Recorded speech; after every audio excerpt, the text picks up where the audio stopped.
ఈ 15 నెలల నుంచి అధికారంలోకి వచ్చినప్పటి నుంచి ఇప్పటిదాకా చూసుకుంటే కూడా ఒక్క నెల ఒక్క 15 రోజులు రాష్ట్రంలో నిమ్మలంగా ఉన్నారు అని అన్నది ఒక్కటి చెప్పురు. ఎవరున్నారో చెప్పురు. ఎవరు లేరు. నేను చెప్తా మీకు బోర్డు మీద మంచిగా రాసి కూడా చూపిస్తా నేను క్లియర్గా. అధికారంలోకి రాగానే బస్సు తెచ్చిర్రు. బస్సుతోటి డ్యామేజ్ అయింది ఎవరు అని అంటే ఆటో కార్మికులు డ్యామేజ్ అయ్యారు. సే SR no. Number 1. Number 2 HYDRAA తోటి పేద వర్గాలు అయిపోయినాయి. దాని తర్వాత మూసి నిర్వాసితులు ఆగమైపోయారు.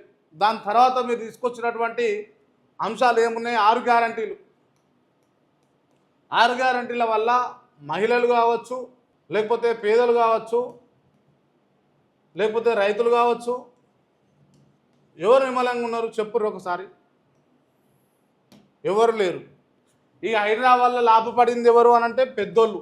ఈ బస్సుల వల్ల లాభపడింది ఏంటి అని అంటే ఆర్టీసీ కాంట్రాక్ట్ ఎవరైతే ఇస్తున్నారో మీరు ఆర్టీసీకి, వాళ్ళు ఆ బస్సులు ఉన్నాయి, ఎలక్ట్రికల్ బస్సులు, ఆ బస్సులు అన్నిటి ఎవరికి ఇస్తారు? మీరు ఎవరికి ఇచ్చారు ఒకసారి చెప్పండి.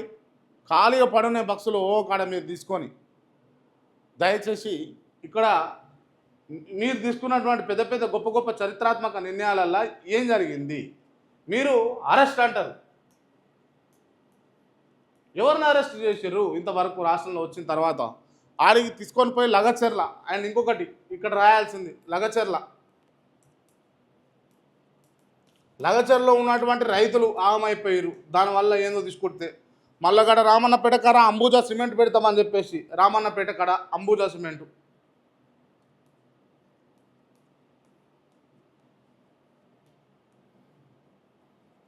ఇట్లా ఒక్కటి కాదు 2 కాదండి, గిన్ని ఉన్నాయి. మరి గిన్నిటి వల్ల ఇబ్బంది పడ్డది ఎవరు అంటే పేదలు, బడుగులు, బలహీన వర్గాలకు చెందినటువంటి మధ్యతరగతి కుటుంబ సభ్యులే. వాళ్ళ దగ్గరికి ఏ ట్యూబు అయినా నీ భాషలో చెప్పాలంటే వాళ్ళు బాధతో ఉన్నారు కాబట్టి వాళ్ళు బూతులే మాట్లాడుతూ ఉన్నారు సార్. మరి మీరు ఏ బాధలో ఉన్నారో, మీరు ఎందుకు ఈ తీరుగా బూతులు మాట్లాడతారో మాకు తెలియదు. బట్ వాళ్ళు బాధతో ఉన్నారు కాబట్టి అంతగానో బూతులు మాట్లాడుతూ ఉన్నారు. దయచేసి వారిని క్షమించండి. మీరు పెద్ద మనసు చేసుకొని మీరు క్షమించాలి. నేను రిక్వెస్ట్ చేస్తున్నటువంటి అంశం ఇది మీకు. రైట్. కడియం రాజీనామా. స్టేషన్ గన్పూర్ ఉప ఎన్నికకు రంగం సిద్ధం.